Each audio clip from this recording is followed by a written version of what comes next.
بسم الله الرحمن الرحيم.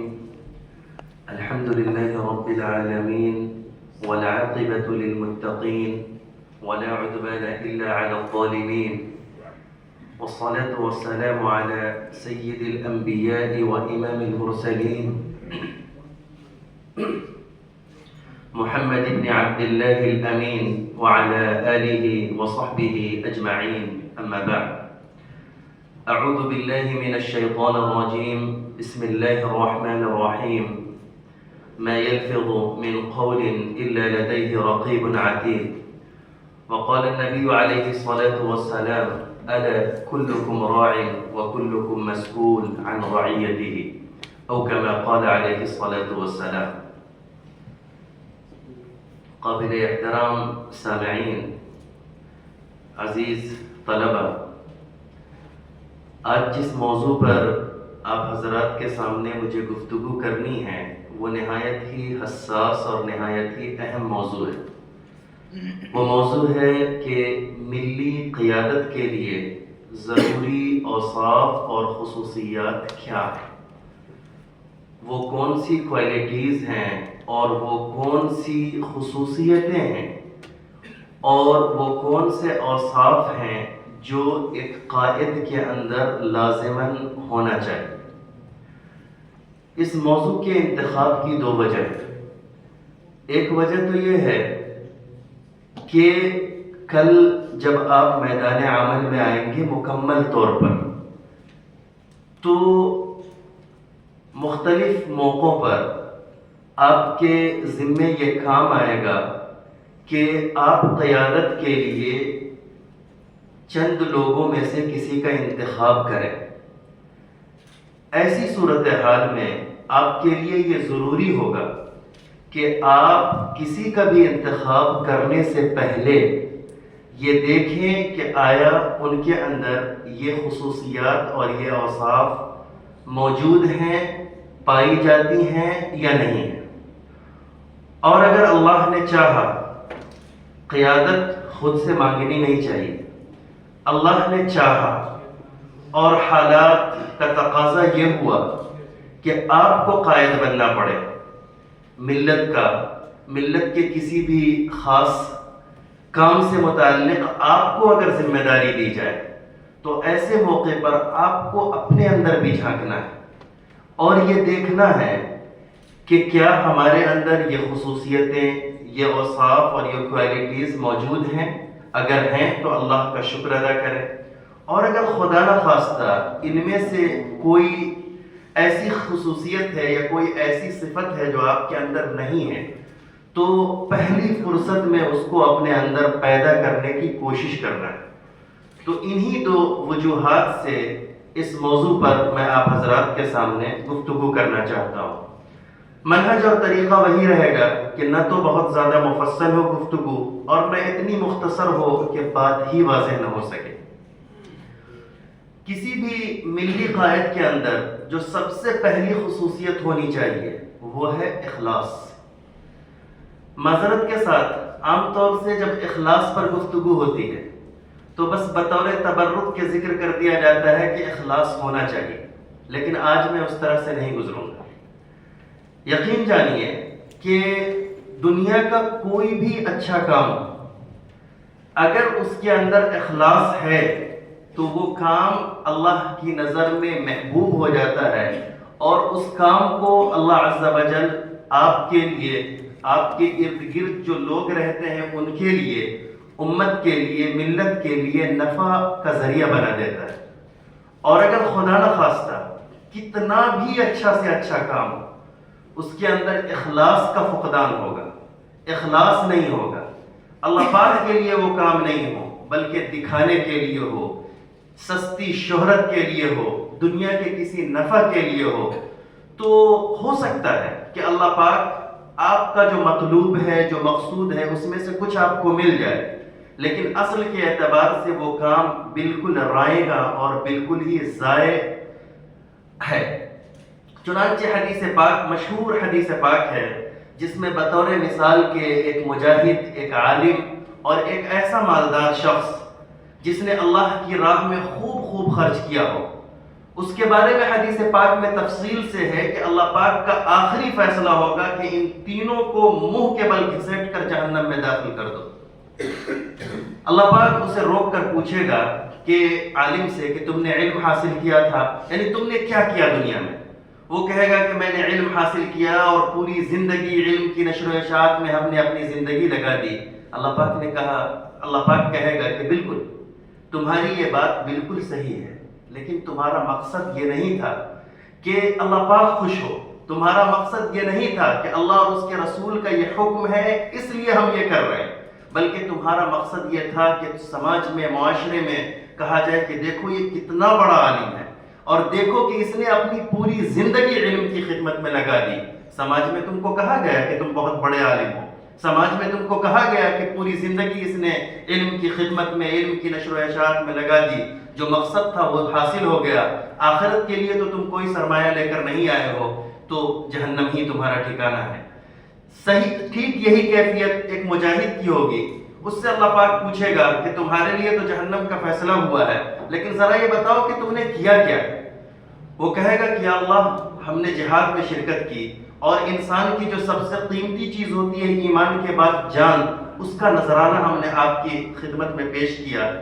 اللہ پاک کہے گا کہ بالکل صحیح ہے، یہاں تک کی بات صحیح ہے، لیکن اس کے پیچھے تمہاری نیت یہ تھی کہ لوگ تمہاری تعریف کریں کہ دیکھو کیسا قیمتی انسان ہے یہ، مسلمانوں میں کتنا اہم یہ انسان ہے کہ اس نے جان تک کی پرواہ نہیں کی، جان کا بھی نذرانہ پیش کر دیا دین کی سربلندی کے لیے اور اعلاء کلمت اللہ کے لیے. یہ تمہارا مقصد تھا، تمہاری نیت مجھ کو خوش کرنا، مجھ کو راضی کرنا. یہ صحیح معنی میں اسلام کی سربلندی یہ نہیں تھا. تم کو اپنی نیت کے مطابق دنیا میں جزا مل گئی، آخرت کا جو تمہارا اکاؤنٹ ہے وہ بالکل ہی خالی ہے، اس لیے تمہیں جہنم میں جانا پڑے گا. یہی کیفیت ایک ایسے مالدار کی ہوگی جس نے اللہ کی راہ میں بہت خرچ کیا ہوگا، بلکہ اس خرچ میں جو دوسرے لوگ شامل ہوں گے وہ لوگ تو ثواب پا جائیں گے. مان کے چلیے کہ کوئی اچھا پروجیکٹ ہوگا، ایک آدمی نیک نیتی کے ساتھ وہ پروجیکٹ کر رہا ہے، اور اس مالدار نے خرچ کیا. خرچ کرنے والے کی نیت تو خراب ہے، لیکن جو وہ پروجیکٹ کیا جا رہا ہے اس کی نیت اچھی ہے، تو اسی مال سے یہ تو کامیاب ہو گیا. لیکن جو خرچ کرنے والا ہے، جو اس طرح کا ہوگا، اللہ پاک اس سے پوچھیں گے، وہ وہی بات دہرائے گا کہ ہم نے اپنی جو بھی آپ نے مال دیا تھا، ہم نے زیادہ سے زیادہ آپ کی راہ میں خرچ کرنے کی کوشش کی. اللہ پاک کہے گا مقصد یہ تھا کہ کہا جائے کہ آپ کتنا نیک آدمی ہیں کہ جو مال، انسان جن چیزوں کی محبت انسان کے دل میں بہت زیادہ ہوتی ہے ان میں سے ایک مال ہے. مشہور اردو کا محاورہ ہے کہ چمڑی جائے دمڑی نہ جائے، کہ انسان اپنے جانی نقصان کو، تکلیف کو برداشت کر لیتا ہے، مال اپنے ہاتھ سے چھوڑنا نہیں چاہتا ہے. تو وہ شخص کہے گا کہ ہم نے مال آپ کی راہ میں قربان کیا. اللہ پاک کہے گا کہ لیکن نیت کیا تھی اس کے پیچھے؟ نیت شہرت، نام و نمود اور ریا. وہ شہرت تمہیں دنیا میں مل گئی اور آخرت میں تمہارا ٹھکانہ جہنم ہے. یہ حدیث میں نے اس لیے ذکر کیا، جیسا کہ میں نے کہا تھا کہ اخلاص والا جو یہ موضوع ہے اس پر میں بطور تبرک کے نہیں گزروں گا. عام طور سے ایسے ہی کہ ہاں اخلاص ہونا چاہیے، اخلاص ہونا ہی چاہیے. پہلے مرحلے سے لے کے، پہلے لمحے سے لے کے، جب آپ کسی کام کا، کسی خیر کے کرنے کا ارادہ جب کرے، اس وقت سے لے کے وہ خیر کا کام کرنے کے بعد بھی آپ کی نیت صرف اور صرف جو ہے وہ اللہ پاک کی رضامندی ہونی چاہیے، اور جو ملت اسلامیہ ہے، جو مسلمان ہے، جو انسانیت ہے، ان کے لیے اس کام کا نفع بخش ہونا، یہ نیت ہونی چاہیے، اور اصل نیت اللہ پاک کی رضامندی ہونی چاہیے. تو پہلی جو کوالٹی ہے، پہلی جو صفت ہے جو ایک قائد کے اندر ہونی چاہیے، وہ ہے کہ وہ مخلص ہو، اس کے اندر اخلاص ہو. مشہور حدیث ہے، آپ لوگوں نے بار بار سنا ہوگا کہ انما الاعمال بالنیات، کہ عمل کا مدار یہ نیتوں کے اوپر ہے. کہنے کو بہت چھوٹی سی حدیث ہے، بار بار ہم سنتے ہیں، لیکن اگر غور کیجئے تو ہماری پوری زندگی کو محیط ہے. ہم کھانا کھا رہے ہیں، اگر نیت یہ ہے کہ اللہ پاک نے یہ کہا ہے کہ صحت یہ نعمت ہے، اس نعمت کی حفاظت کرو تاکہ تم دین کے کاموں میں اپنے آپ کو لگا سکو، اس نیت کے ساتھ آپ کھانا کھائیں، عبادت ہے. آپ سو رہے ہیں صحت کی حفاظت کے لیے، اللہ اور اس کے رسول کا حکم ہے کہ صحت کی حفاظت کرو تاکہ تم قوی اور تندرست رہ سکو. المؤمن القوی خیر من المؤمن الضعیف، کہ ہم مومن قوی رہ سکیں، ہم بہتر سے بہتر ہم کام کر سکیں گے، یہ بھی عبادت ہے.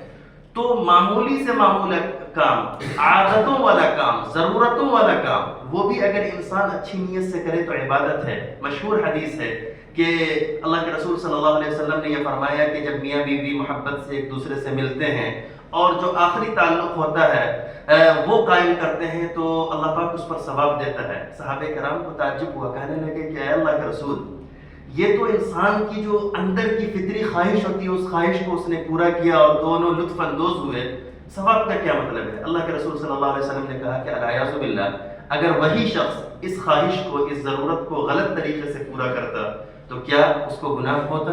صحابہ کرام نے کہا یقیناً گناہ ہوتا۔ تو اللہ کے رسول صلی اللہ علیہ وسلم نے فرمایا کہ جب اس کو صحیح طریقے سے پورا کرے گا اور اس لیے پورا کرے کہ وہ اپنی حفاظت کر سکے اور عفیف اور پاک دامن رہ سکے تو اس پر ثواب بھی ملے گا۔ تو خلاصہ یہ ہے کہ جو سب سے اہم صفت ہے جو ایک قائد کے اندر ہونی چاہیے، چونکہ ابھی ہماری گفتگو ہے قائد کے حوالے سے، ورنہ صحیح بات تو یہ ہے کہ ہر انسان کے اندر جو سب سے اہم صفت جو ہونی چاہیے وہ ہے کہ اس کے اندر اخلاص ہو، کوئی بھی کام کر رہا ہو۔ آج کا ہمارا یہ پروگرام ہے، اگر اخلاص سے ہے، اس کا مقصد یہ ہے کہ ہم چیزوں کو صحیح طریقے پر سمجھیں تاکہ ہم صحیح راستے پر، صراط مستقیم پر خود بھی رہ سکیں، دوسروں کو بھی لا سکیں، یقیناً بہت ہی مبارک عمل ہے۔ اور اگر بس روٹین کا کام ہے اور اگر بس ایسے ہی ہے کہ سال میں ہونا چاہیے، ایک گیٹ ٹوگیدر ہو جائے گا، تو بس یہی مقصد رہ جائے گا، اس کا حاصل اور فائدہ ہمیں کچھ بھی نہیں ہوگا۔ تو پہلی صفت یہ ہے کہ اخلاص۔ دوسری چیز ادب اختلاف۔ ادب اختلاف یہ خود ایک مستقل موضوع ہے، انشاءاللہ یار زندہ صحبت باقی، انشاءاللہ پھر کسی مناسبت سے انشاءاللہ اس موضوع پر میں تفصیل سے آپ حضرات سے گفتگو کروں گا، خاص طور سے جو ماجسٹر کے طلبہ ہیں یا جو آخری جماعتوں کے طلبہ ہیں، میں ان سے ضرور چاہوں گا کہ ان کے جانے سے پہلے ایک بار ادب اختلاف پر ضرور میں گفتگو کروں۔ لیکن ابھی مختصر طور پر میں اس پر سے گزروں گا کہ اللہ پاک نے ذہن مختلف بنایا ہے، ہمارا ذہن آپ کے ذہن سے مختلف ہے، ہمارے سوچنے کا ڈھنگ آپ کے سوچنے کے ڈھنگ سے مختلف ہے، تو اختلاف کا ہونا یہ تو فطری بات ہے، اختلاف کا ہونا یہ فطری بات ہے، اور اصل انسان کا کمال یہی ہے کہ اختلاف کو وہ شقاق، نفرت اور عداوت کا سبب نہ بنائے، بلکہ اختلاف جو رائے ہے اس اختلاف رائے سے سوچنے کی نئی جہتیں کھلتی ہیں۔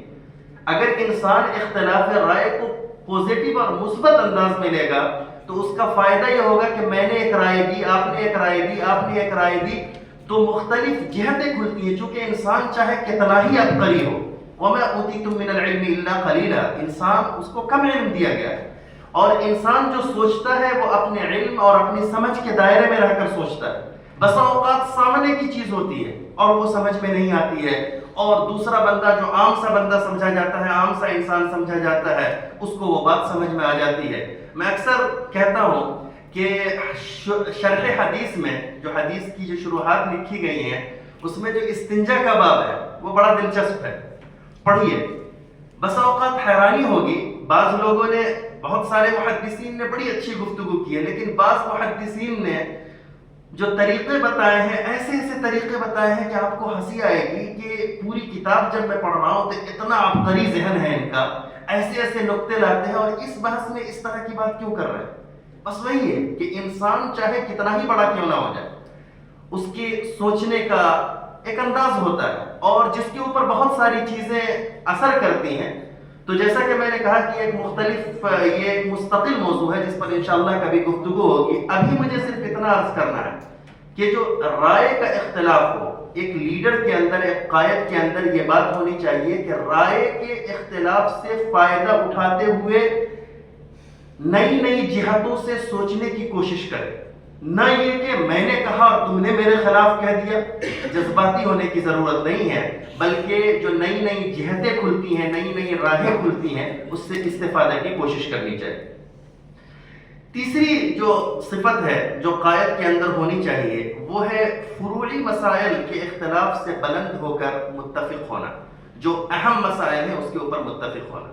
میں اکثر کہتا ہوں اپنے طلبہ سے کہ فقہی معاملات میں کچھ اختلاف ہیں اور بعض فکری معاملات میں بھی کچھ اختلاف ہو جاتا ہے.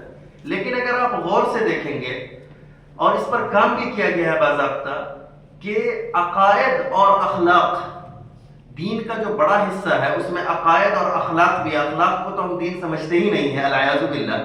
تو عقائد اور اخلاق کے باب میں آپ یہ پائیں گے کہ اہل سنت والجماعت یعنی شیعہ میری مراد ہے ان کے علاوہ کہ شیعہ کو تو چھوڑ دیں, جو اہل سنت والجماعت ہیں ان کے اندر آپ عقائد اور اخلاق کے باب میں آپ اختلاف نہ کے برابر پائیں گے, اور اگر پائیں گے بھی تو اکثر اختلاف جو ہیں وہ لفظی ہیں جن کا بہت زیادہ اثر ہماری اور آپ کی زندگی پر نہیں. اور اس کے علاوہ بھی دوسری چیزیں ہیں جو اختلاف ہے باہم وہ فروعی مسائل میں, چاہے وہ فقہی ہو یا فروعی فکری مسائل.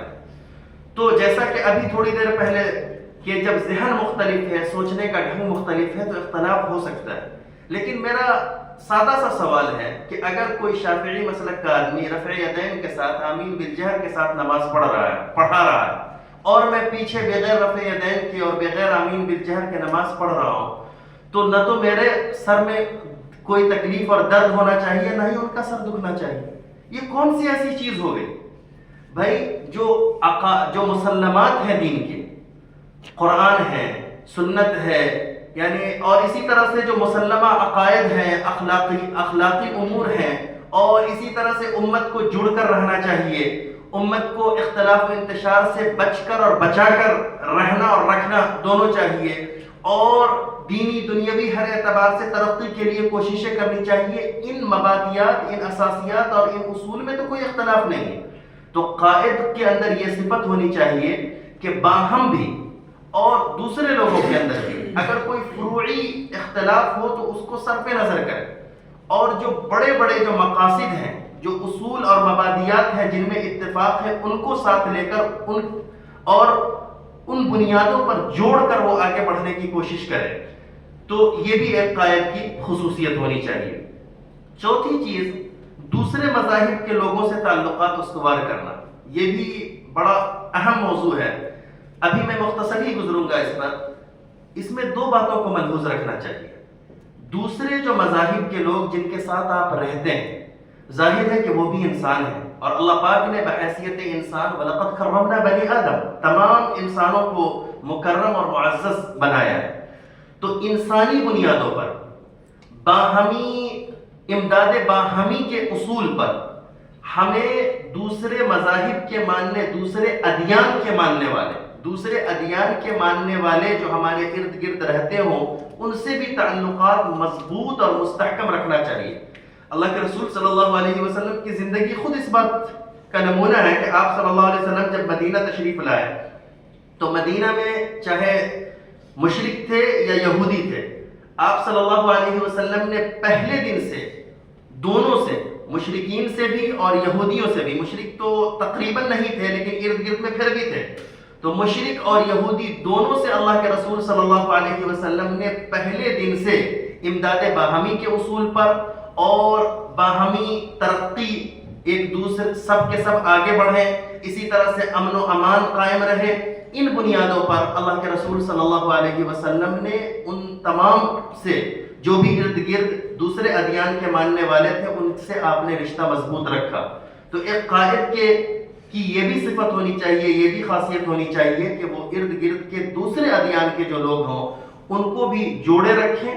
لیکن اس میں جو دوسری خاص بات ہے وہ یہ ہے, جو آج نوجوانوں میں خاص طور سے اس حوالے سے لاپرواہی اور غفلت ہو رہی ہے, جو بسا اوقات دین سے بھی باہر نکل جانے کا ذریعہ بن رہا ہے, کہ دوسرے دین کے لوگوں کو جوڑے رکھنے کا یہ مطلب نہیں ہے کہ ہم اپنے ایمان اور عقیدے کا سودا کر کے ان کو جوڑنے کی کوشش کریں گے. نہیں, جیسا کہ میں بار بار عرض کر رہا ہوں کہ امداد باہمی کے اصول پر, مفاہمت کے اصول پر, امن و امان کے قیام, ان بنیادوں پر ہم باہم ایک دوسرے کے ساتھ جڑ کر رہیں گے.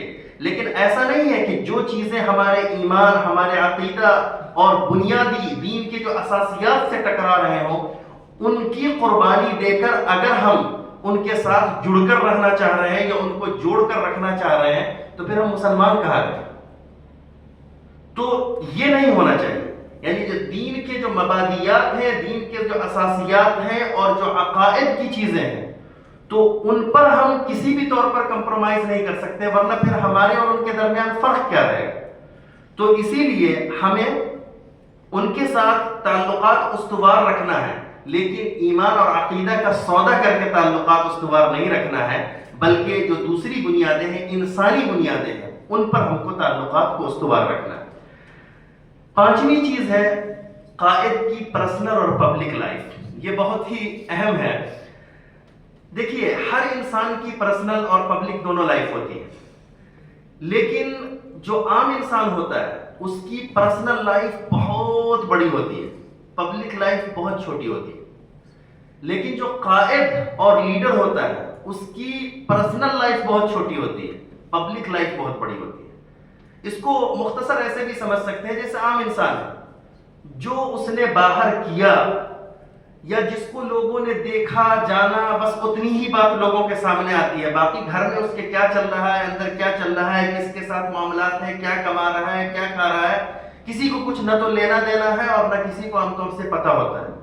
لیکن جو قائد اور لیڈر ہیں ان پر اپنوں کی بھی، غیروں کی بھی، موافقین کی بھی، مخالفین کی بھی گہری نظر ہوتی ہے۔ اسی لیے ان کی جو پرسنل لائف ہوتی ہے وہ بہت سمٹ کے رہ جاتی ہے، جو صرف گھر کے اندر کی بات ہے وہی پرسنل لائف ہوتی ہے، اور بسا اوقات اس میں سے بھی کوئی بات اگر باہر آ جائے تو وہ بھی پبلک لائف کا حصہ بن جاتی ہے۔ تو قائد کو یہ چاہیے کہ ان کی پرسنل پبلک لائف تو عام طور سے وہ اچھی رکھنے کی کوشش کرتے ہیں، پرسنل لائف بھی ان کی اتنی اچھی ہونی چاہیے، اتنی اچھی ہونی چاہیے کہ خدا نخواستہ گھر کی کوئی بات اگر باہر آ بھی جائے تو وہ ان کے لیے عزت ہی کا سبب بنے، وہ ان کے لیے نیک نامی ہی کا سبب بنے، بدنامی کا سبب نہ بنے کہ یہ صاحب عوامی جلسوں میں اور عوامی پروگراموں میں، میٹنگز میں تو ایسی ایسی باتیں کرتے ہیں اور ان کے گھر کی خود صورتحال ایسی خراب ہے۔ ایسا نہیں ہونا چاہیے۔ تو قائد کی پبلک اور پرسنل دونوں لائف جو ہے یہ بہت ہی امپورٹنٹ ہے، اور ان کو دونوں کا خیال رکھنا چاہیے۔ ایک چیز اور اس میں ذکر کرنا چاہوں گا، بسا اوقات بعض قائد ہوتے ہیں وہ کوئی غلطی کر بیٹھتے ہیں، وہ کچھ کہہ دیتے ہیں، کچھ کر دیتے ہیں، اور پھر اس کے بعد یہ کہتے ہیں یہ میری شخصی رائے ہے، یہ میرا شخصی عمل ہے۔ یہ معذرت کے ساتھ یہ حد درجہ نالائقی کی بات ہے۔ آپ جب قائد ہیں، جو چیز بھی باہر آ گئی وہ آپ کی شخصی نہیں ہے۔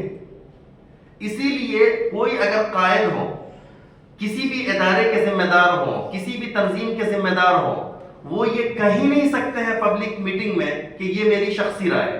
جو ایک اپنی میٹنگ ہوتی ہے جہاں چیزیں طے ہوتی ہیں وہاں تو کوئی بات نہیں ہے، وہاں آپ اور دوسرے برابر ہیں، لیکن پبلک میٹنگ میں میڈیا سے گفتگو کرتے ہوئے یا کچھ آپ نے کہہ دیا کہ میرا ادارہ، میری تنظیم تو اس طرح سوچتی ہے، یہ میری پبلک رائے ہے، نہیں چلے گی یہ بات۔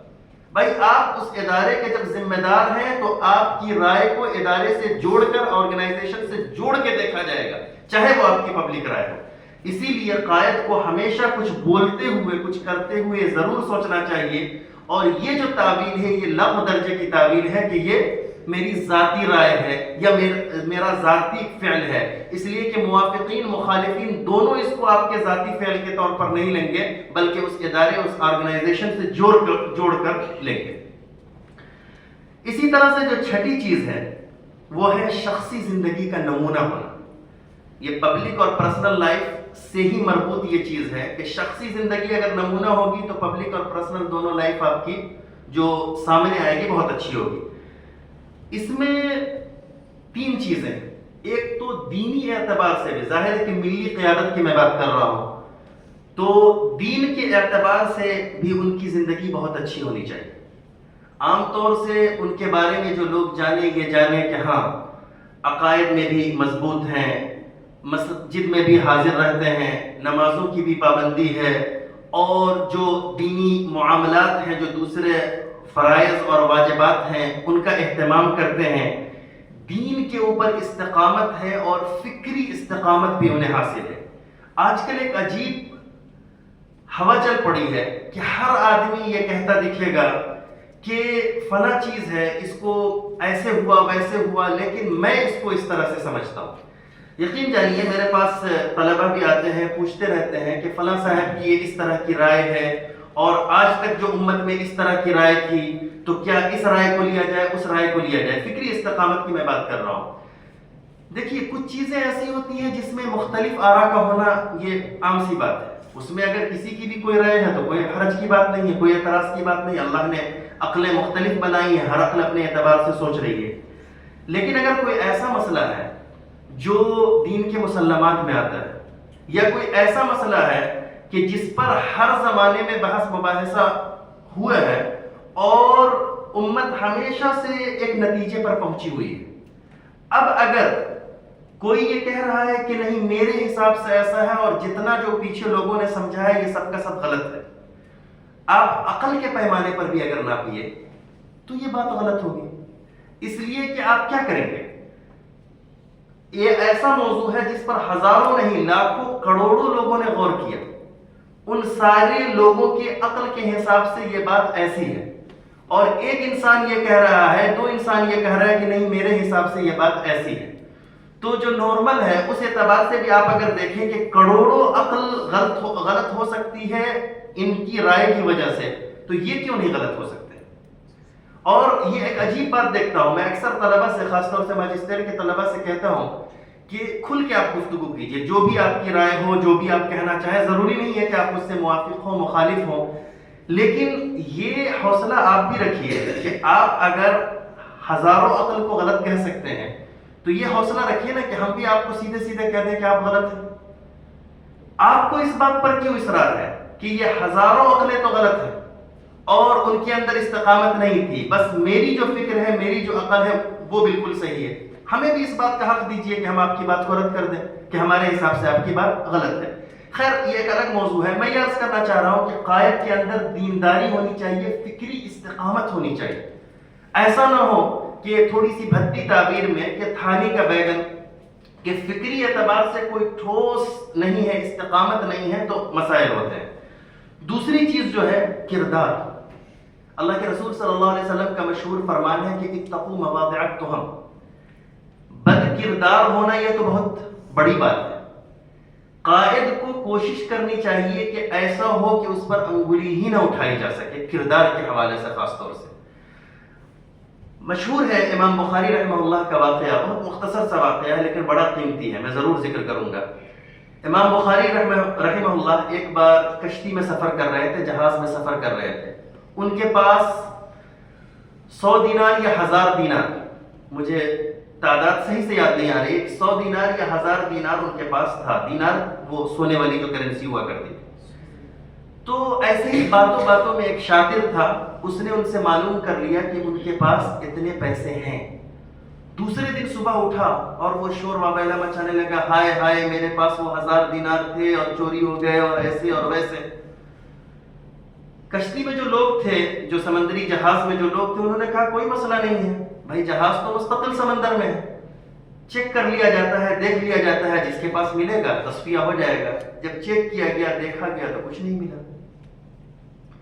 بعد میں وہ شخص 1-2 دن کے بعد، وہ تو شاطر تھا، چور تھا، اس کو کیا حیا، کیا غیرت، کیا شرم، اس نے پھر موقع دیکھ کے امام بخاری سے پوچھا کہ کیا آپ نے غلط بتایا تھا؟ امام بخاری نے کہا کہ نہیں، میں نے جو بتایا تھا کہ 100 یا 1000 جو بھی رقم تھی وہ میرے پاس تھی. جب صبح اٹھ کے تم نے شور ہنگامہ مچایا تو مجھے یہ خیال ہوا کہ تمہارا مقصد کیا ہے، میں سمجھ گیا. تو میں نے اسی وقت دھیرے سے اس پورے 1000 دینار کو پانی میں ڈال دیا. کہا کہ آپ نے 1000 دینار کو پانی میں ڈال دیا؟ کہا کہ ہاں، میں اللہ کے رسول صلی اللہ علیہ وسلم کی حدیث کی خدمت کرتا ہوں اور اللہ کے فضل سے لوگوں کو میرے اوپر بھروسہ ہے. میں نے جو کتاب مرتب کی ہے لوگوں کے اندر متداول اور معتبر سمجھی جاتی ہے. یہ چند پیسوں کی وجہ سے میں اپنی ثقافت مجروح نہیں کر سکتا ہوں. یہ پیسے پھر اللہ ہمیں دے دیں گے. لیکن اگر خدا نہ خواستہ یہ تہمت بھی لگ جاتی، لوگوں کو بھروسہ نہیں ہوتا لیکن پھر بھی یہ تہمت بھی لگ جاتی کہ امام بخاری پر ایک بار تہمت ہے کہ وہ 1000 دینار انہوں نے چرا لیا تھا، تو یہ جو ہے ایک حدیث کے طالب علم کے لیے موضوع اور مناسب نہیں. تو میں یہ عرض کرنا چاہ رہا تھا کہ کردار کے اعتبار سے بہتر تو ہونا ہی چاہیے، کوشش یہ کرنی چاہیے کہ ایسی چیزوں سے بھی ہم بچ بچا کے رہیں کہ جس کی وجہ سے کسی بھی طرح کی تہمت ہمارے اوپر لگ سکے۔ تیسری چیز جو شخصی زندگی کے نمونے ہونے میں آتی ہے وہ ہے مالی معاملات کا صاف ستھرا ہونا۔ مالی معاملات حد درجہ صاف ستھرا ہونا چاہیے قائد۔ اس لیے عام طور سے آج کل دیکھا گیا ہے کہ جو قائدین ہوتے ہیں، عام طور سے، اللہ کے بہت سارے نیک بندے ہیں جو ایسے نہیں ہوتے ہیں، لیکن عام طور سے چھوٹی چھوٹی آرگنائزیشنز میں بھی دیکھیں گے کہ جب مسائل پیدا ہو رہے ہیں، بعد میں تحقیق ہوئی تو پتہ چلا کہ سارا معاملہ پیسوں کا تھا۔ تو قائد کو مالی معاملات کے اعتبار سے بھی بالکل صاف اور شفاف ہونا چاہیے۔ تو اگر یہ تین باتیں ہوں گی، دینداری ہو، کردار کا اچھا ہو اور مالی معاملات میں صاف شفاف ہو، تو وہ بہترین یعنی شخصی زندگی ان کی نمونہ ہوگی۔ ظاہر ہے کہ انبیاء کی طرح معصوم اور پاکیزہ تو نہیں ہو سکتے، لیکن جو بہتر سے بہتر، چونکہ عمومی مزاج آپ جانتے ہیں، عمومی مزاج لوگوں کا کیا ہے، آپ کو بھی تجربہ ہوگا، ہمیں تو بہت تجربہ ہے کہ ایک انسان آخری درجے کا کیریکٹر لیس ہو، ایک انسان آخری درجے کا بددین ہو، لیکن پھر بھی وہ ملی قیادت کے لیے کسی اپنے ہی جیسے دوسرے کیریکٹر لیس اور اپنے ہی جیسے بے دین کو نہیں پسند کرے گا۔ وہ انسان بھی یہ چاہے گا کہ ہمارا جو قائد ہو وہ بیدار ہو، ہمارا جو قائد ہو وہ دیندار ہو۔ یہ ایک عمومی ہے، تو یہ ہونا چاہیے۔ ساتویں بات ہے وسعت ظرفی، یہ بھی بہت اہم ہے۔ وسعت ظرفی اللہ پاک قرآن کریم میں کہتا ہے لَنَهْدِيَنَّهُمْ سُبُلَنَا، سبیل کا لفظ استعمال نہیں کیا اللہ پاک نے، سبل۔ اس سے پتہ چلتا ہے کہ اللہ پاک کے راستے بہت سارے ہیں۔ تو اسی طرح سے جو دین، امت اور ملت کے جو کام ہیں وہ بہت سارے ہیں۔ قائد کے اندر یہ وسعت ظرفی ہونی چاہیے کہ ہم ایسا نہیں ہے کہ دین کے یا ملت کے جتنے کام ہیں سب کو ہم کر رہے ہیں، بعض گوشوں کو ہم نے مضبوطی سے پکڑ رکھا ہے، اس پر ہم کام کر رہے ہیں اور انہی گوشوں پر کام کرنا چاہیے تو بہتر کام ہوتا ہے۔ جو آدمی بھی ہر کام کرنا چاہے گا وہ ہر کام کو بگاڑے گا۔ ساتھ ساتھ قائد کے اندر یہ وسعت ظرفی ہونی چاہیے کہ جو دوسرے لوگ ہیں، گو کے فکر کا اختلاف، گو کے رائے کا اختلاف ہو، لیکن اگر ان کا بھی مقصد دین کے کسی گوشے کو، امت اور ملت کے کسی گوشے کو انہوں نے بھی پکڑ رکھا ہے اور وہ خدمت، ان کا بھی مقصد ہے خدمت ہے اور امت کو آگے بڑھانا ہے، تو اس کی حوصلہ افزائی کرنی چاہیے، ان سے مل جل کے رہنا چاہیے۔ یہ مزاج نہیں ہونا چاہیے کہ بس ہمارا ہی کام صرف کام ہے، باقی ساری دنیا تو بالکل بیکار اور نکمی ہے۔ یہ ایک عمومی مزاج ہوتا ہے اور اکثر تنظیموں اور آرگنائزیشن میں ہوتا ہے۔ تو ہم میں سے ہر ایک کو یہ کوشش کرنی چاہیے کہ ہم اپنے آپ کو بھی بدلیں اور دوسروں کو بھی نرمی کے ساتھ یہ بات سمجھائیں کہ بھائی آپ کا دائرہ کار ہے، ہمارا دائرہ کار ہے، کوئی ٹکراؤ نہیں، آپ بھی اچھا کام کر رہے ہیں، ہم بھی اچھا کام کر رہے ہیں، آپ اپنے دائرہ کار میں رہ کے کیجئے، ہم کو اپنے دائرہ کار میں رہ کے کرنے دیجئے۔ تو وسعت ظرفی قائد کے اندر ضرور ہونی چاہیے۔ کل چل کے اگر آپ لیڈر بنیں گے تو آپ اپنے کام میں مضبوطی سے لگے رہیں، لیکن جو دوسرے بھی جو لوگ ہیں جو کام کر رہے ہیں ان کی بھی حوصلہ افزائی کیجیے، ان کے ساتھ بھی ملیے جلیے اور چھوٹے چھوٹی باتوں کو جو ہے وجہ اختلاف نہ بنائیں۔ آٹھویں چیز ہے سوجھ بوجھ۔ ظاہر ہے کہ انسان کی عقل بہت طرح کی ہوتی ہے، کچھ ایسے لوگ ہوتے ہیں کہ جو ایک نظر میں بھاپ لیتے ہیں چیزیں، کچھ ایسے لوگ ہوتے ہیں کہ جن کے سامنے کچھ وضاحت کی جائے تو سمجھ میں آتی ہے، کچھ ایسے لوگ ہوتے ہیں کہ وضاحت بھی کر دی جائے تو بھی آدھی بات سمجھتے ہیں۔ تو قائد کو جو ہے پہلی کیٹیگری سے بھی تھوڑا سا اوپر ہونا چاہیے کہ وہ بس ایک نگاہ میں چیزوں کو دیکھے بھاپ لے، وہ متفرق مختلف ٹکڑوں کو دیکھیں اور ان کے اندر یہ صلاحیت ہو کہ وہ ان کو باہم جوڑ کے سمجھ لیں۔ سوجھ بوجھ جو ہے یہ اللہ پاک کی بہت بڑی نعمت ہے، بہت بڑی نعمت ہے۔ اللہ پاک نے جس کو بھی سوجھ بوجھ دی ہے اس کی اپنی زندگی بھی آسان ہوتی ہے اور دوسروں کے لیے بھی آسانی پیدا کرتا ہے۔ ظاہر ہے کہ قیادت یہ تو بہت بڑی چیز ہے، تو ان کے اندر سوجھ بوجھ جو ہے وہ اعلیٰ درجے کی ہونی چاہیے کہ چیزوں کو بس دیکھ کے بھاپ جائیں۔ بسا اوقات ایسا ہوتا ہے کہ کوئی بہت ہی روتا ہوا شخص آئے گا لیکن وہ ایک نمبر کمبخت اور ظالم ہوگا، اور کوئی جو ہے نارمل آئے گا اور اپنی بات کہے گا، وہ آپ کو کہیں سے نہیں محسوس ہوگا کہ یہ مظلوم مقہور ہے، لیکن اگر آپ تحقیق کریں گے تو پتہ چلے گا وہ مظلوم مقہور ہے۔ تو قائد کو جذباتی نہیں ہونا چاہیے، سمجھ بوجھ والا ہونا چاہیے، ہر چیز کو سمجھ بوجھ کے اس کے درجات پر رکھنا۔ نویں چیز ہے درد مندی۔ ظاہر ہے کہ اگر درد مندی نہ ہو، اگر ماں باپ کے اندر درد مندی نہ ہو تو اولاد کی تربیت ٹھیک سے نہ ہو، اگر استاذ کے اندر درد مندی نہ ہو تو طلبہ کی تعلیم و تربیت ٹھیک سے نہ ہو۔ اسی طرح سے اگر قائد کے اندر صرف یہ ہے کہ ہم سیکریٹری صاحب ہیں، ہم جنرل سیکریٹری صاحب ہیں اور ہم پریزیڈنٹ صاحب ہیں، صرف یہ خیال اور یہ زوم ہو تو کچھ حاصل نہیں۔ درد مندی ہونی چاہیے۔ اصل میں جو قیادت ہے یہ عہدہ ہے ہی نہیں، قیادت یہ ذمہ داری ہے۔ تو اگر یہ احساس ہوگا اور دل درد مند انسان کے اندر ہوگا کہ ہماری آرگنائزیشن، ہماری تنظیم اس فیلڈ میں کام کرتی ہے، تو ہم کو کس طرح سے بہتر اس فیلڈ میں سرو کرنا ہے، خدمت کرنی ہے امت کی، لوگوں کی، انسانیت کی، یہ درد مندی ہونی چاہیے۔ اللہ کے رسول صلی اللہ علیہ وسلم کی درد مندی کے قصے تو آپ نے بہت سنے ہوں گے، خود قرآن کریم جگہ جگہ کہتا ہے۔ قرآن کریم تھوڑی سی یعنی محبت اور ناراضگی بھرا ہوا اللہ پاک جو ہے کہتے ہیں ما انت لست علیہم بمسیطر، آپ داروغہ نہیں ہیں، آپ کیوں اتنا تبدیل کر دینا چاہ رہے ہیں؟ فلعلک باخع نفسک علی آثارہم ان لم یؤمنوا بہذا الحدیث اسفا، آپ تو ایسا لگ رہا ہے کہ اتنا بے چین ہو رہے ہیں آپ لوگوں کے لیے، ایسا لگ رہا ہے کہ آپ اپنی جان جو ہے وہ گنوا بیٹھیں گے اگر یہ لوگ ایمان نہ لائیں۔ تو اللہ کے رسول صلی اللہ علیہ وسلم کی درد مندی کے تو ہزارہ قصے ہیں جو قرآن کریم میں بھی مذکور ہیں، حدیث پاک میں بھی مذکور ہیں، صحابہ کرام نے بھی نقل کیا ہے، وہ ہم بہت سارے قصوں کو جانتے بھی ہیں۔ تو ہم آپ صلی اللہ علیہ وسلم کی امتی ہیں، ہمارے اندر بھی ملت کے لیے ویسی ہی درد مندی ہونی چاہیے، اور خاص کر اگر ہم قائد ہیں تو یہ تو ہماری بنیادی صفت ہونی چاہیے۔ 10ویں چیز ہے مفید افراد کو جمع کرنا۔ قائد کو یہ چاہیے کہ اس کی نگاہ جہاں کہیں بھی وہ جائے تو وہ نگاہ رکھے کہ ہمارا مقصد، ہماری تنظیم، ہماری آرگنائزیشن یا ہمارے ادارے کا مقصد یہ ہے۔ اس مقصد کے لیے جہاں کہیں اسے مفید افراد دکھ رہے ہیں اس کو وہاں سے پک کر لینا چاہیے، اٹھا لینا چاہیے، یہ بہت ضروری ہوتی ہے۔ اگلا جو ہے وہ ہے افرادی قوت کو مالی قوت پر ترجیح دینا، دونوں کو ہم ساتھ سمجھیں گے تب۔ بسا اوقات ایسا ہوتا ہے کہ انسان کے کچھ مسائل ہوتے ہیں، مان کے چلیے کہ آپ قائد ہیں، آپ کہیں گئے، آپ نے ایک آدمی کو نہایت ہی موضوع ترین پایا کہ وہ جس آرگنائزیشن، جس تنظیم، جس ادارے سے آپ منسلک ہیں اس کام کو وہ بہتر طور پر آگے بڑھا سکتا ہے، لیکن ان کی اپنی مصلحتوں کی وجہ سے کچھ مالی طور پر ان کی زیادہ خدمت کرنی پڑے گی، تب وہ آپ کے ساتھ جڑ کر کام کر سکتے ہیں۔ عام طور سے اصول، ضوابط یہ وہ بتا کر جو ہے ایسے لوگوں کو چھوڑ دیا جاتا ہے کہ نہیں ہم دوسرے لوگ دیکھ لیں گے۔ دیکھیے انسان کو کبھی بھی آپ مالی وسائل کے ذریعے ریپلیس نہیں کر سکتے۔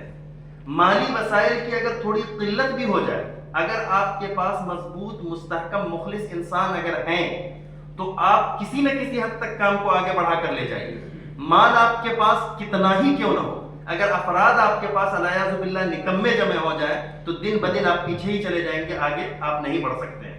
تو اسی لیے مفید افراد جہاں کہیں بھی قائد کو ملے اسے اٹھانا چاہیے، اور محض چند پیسوں کی وجہ سے ان کو آگے پیچھے چھوڑ نہیں دینا چاہیے۔ ہمیشہ مالی وسائل پر افراد کو ترجیح دینا چاہیے۔ 12ویں چیز جو ہے یہ بھی بہت اہم ہے، اور یہ سمجھنے بوجھنے کی بات نہیں، یہ کرنے کی بات ہے۔ اقربا پروری سے گریز کرنا چاہیے۔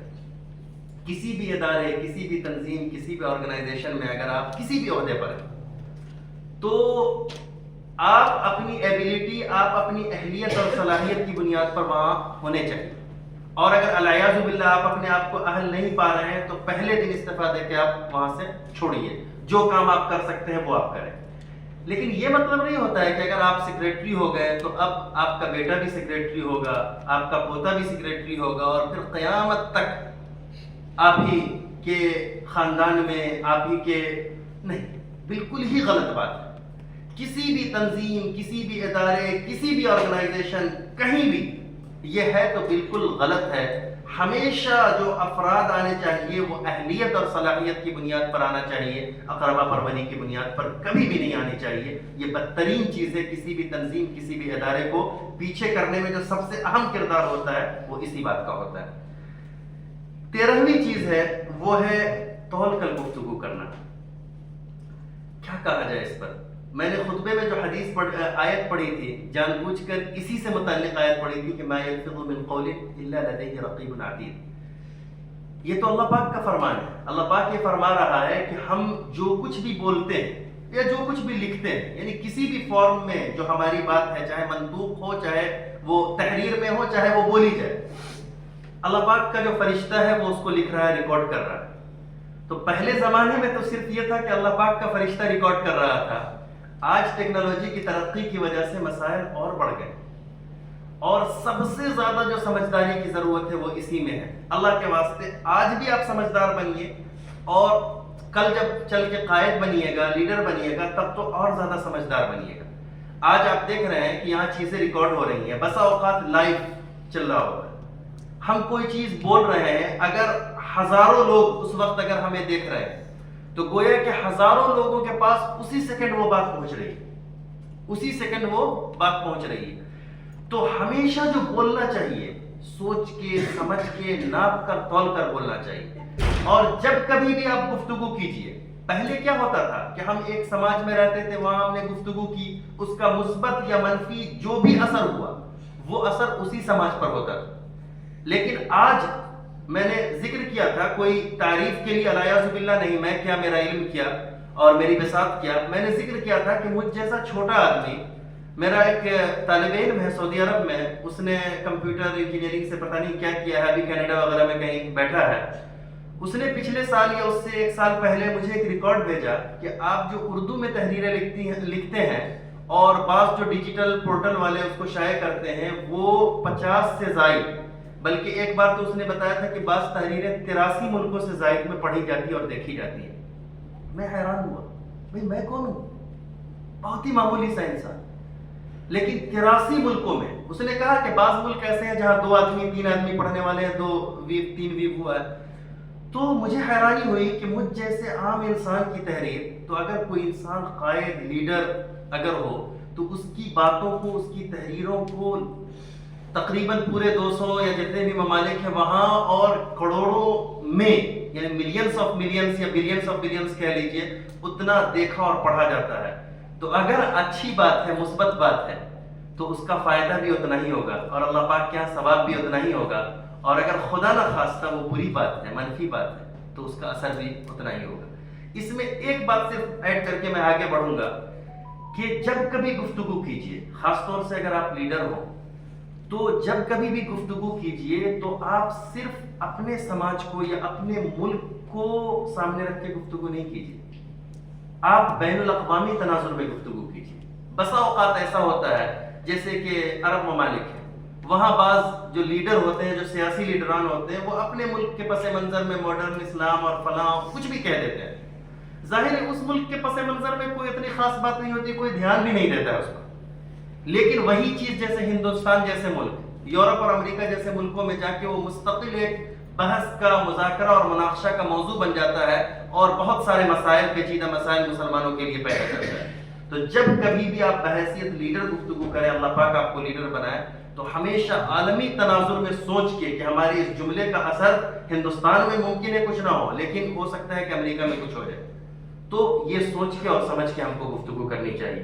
آخری بات جو مجھے کہنی ہے وہ ہے ترجیحات کا تعین. لیڈر کے اندر یہ کوالٹی بھی ہونی چاہیے کہ وہ ترجیحات کا تعین کرے. جیسے کہ جلسے ہیں، پروگرام ہیں، احتجاج ہے، ان سب کا جو فائدہ ہوتا ہے وہ وقتی ہوتا ہے. تعلیم ہے، تربیت ہے، جو لٹریچر تیار کیا جاتا ہے، اس کا فائدہ، ان کا جو فائدہ ہوتا ہے وہ بہت دیر پا ہوتا ہے، پوری فکر کو بدلتا ہے.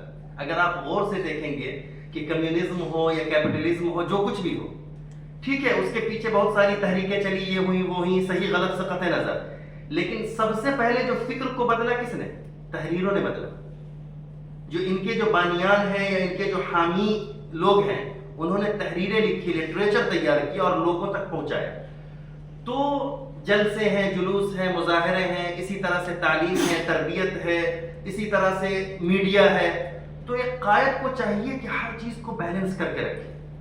یہ سمجھے کہ جلسے، جلوس، مظاہرے، ہم کو اپنی افرادی قوت اور مالی قوت اس پر اتنی ہی خرچ کرنی ہے، وقتی ضرورت ہے، وقتی ضرورت کے حساب سے. تعلیم ہے، تربیت ہے، فکری لٹریچر تیار کرنا ہے، اس پر ہم کو زیادہ سرمایہ اور زیادہ افراد کو خرچ کرنا ہے، چونکہ وہ پوری نسل کو بدلے گا، پوری جنریشن کے ذہن کو وہ چینج کرے گا. ان کے جو اعتراضات ہیں، شبہات ہیں، اس کا وہ جواب دے گا، لوگوں کو تیار کرے گا. اسی طرح سے جیسے میڈیا ہاؤس ہے تو اس میں بھی ہم کو دیکھنا ہے کہ پرنٹ میڈیا ہے اور پھر اس کے بعد سوشل میڈیا کا استعمال ہے کہ سب کو جس چیز کی جتنی ضرورت ہو افرادی قوت اور اسی طرح سے مالی قوت کو اتنا ہی استعمال کرنا ہے. ایسا نہیں کہ ہمارے پاس 1 کروڑ کا بجٹ ہے اور 75 لاکھ ہم نے جلسے جلوس مظاہرے میں ختم کر دیا, 25 لاکھ میں باقی ساری چیزوں میں سے کچھ نہیں ہو پا رہا. نہیں, آپ ترجیحات کا تعین کریں, آپ کو جتنی سہولت ہو, جتنے افراد ہوں, اس میں آپ تعین کریں کہ دیرپا اثر والی چیزیں کون سی ہیں, مختصر اثر والی چیزیں کون سی ہیں. ہر ایک کو اعطی کل ذی حق حقہ, ہر صاحب حق کو اس کا حق دے, اس سے زیادہ نہ دے. ایک قائد کے اندر یہ خصوصیت بھی ہونی چاہیے. تو یہ 14 بنیادی خصوصیات میں نے ذکر کیا اور ضمنی طور پر بھی بہت ساری چیزیں آئی ہیں. اللہ پاک سے دعا ہے کہ اللہ پاک ان میں سے اکثر تو ایسے اوصاف ہیں جو عام انسان کے اندر, عام مسلمان کے اندر بھی ہونا چاہیے. تو اللہ پاک ہم لوگوں کے اندر بحیثیت عام مسلمان بھی پیدا کرے اور ہم میں سے جو لوگ کلچر کے لیڈر اور قائد بنے تو ان کے اندر یہ سارے اوصاف ہونے چاہیے. اور آج جو ہمارے لیڈر اور قائد ہیں ان کو بھی ہم ان اوصاف کے اسٹینڈرڈ پر اور پیمانے پر ناپنے کی کوشش کریں, چونکہ یہ سارے کے سارے اوصاف جو ہیں یہ قرآن و سنت اور خلفائے راشدین اور جو اسلامی تاریخ ہے ان کو جو سامنے رکھ کے جو ہے ان سے کشید کیا گیا ہے, ان سے بطور نچوڑ کے جو ہے نکالا گیا ہے. تو اللہ پاک یہ اوصاف ہمارے اندر بھی پیدا کرے اور ہمارے لیڈران کے اندر بدرجہ والا پیدا کرے, اور آپ لوگ بھی جو کلچر کے لیڈر بنے تو یہ سارے کے سارے اوصاف آپ کے اندر ہوں. اللہ پاک ہم سب کو سمجھنے کی اور دین پر مکمل طور پر عمل کرنے کی توفیق عطا فرمائے, چونکہ اللہ پاک کا حکم ہے یا ایھا الذین آمنوا ادخلوا فی السلم کافہ وما توفیقی الا باللہ علیہ توکلت والیہ انیب. وصلی اللہ تعالی علی خیر خلقہ محمد وآلہ وصحبہ اجمعین.